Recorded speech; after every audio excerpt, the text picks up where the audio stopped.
हा विषय निघाला मुद्दा आहे की ज्यावेळेला जरांगे पाटील साहेबांची मोठी नवी मुंबईमध्ये आता सभा झाली वगैरे त्या सगळ्या विषय त्याच्या सर्व तिथं आलेल्या मराठा समाजाच्या किंवा मराठा बांधवांची जी सगळी व्यवस्था ही मी केली आणि ही मी केली, माझ्या संघटनेनं केली आणि त्याचा आता प्रचार संपूर्णपणे ग्रामीण भागामध्ये केला जातोय.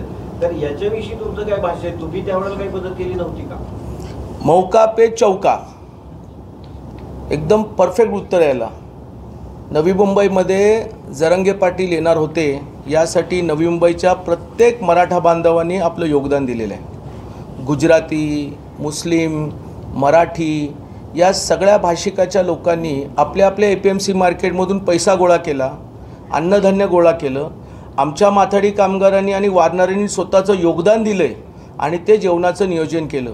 जेवणाची बिलं, तांदूळ, त्याच्यानंतर असणारा भाजीपाला व्यापाऱ्यांनी फुकट दिलेला आहे.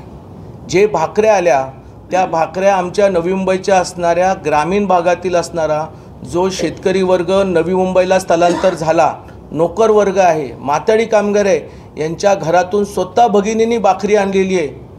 माझ्या APMC मार्केटमध्ये अण्णासाहेबांचे बॅनर आम्ही लावले.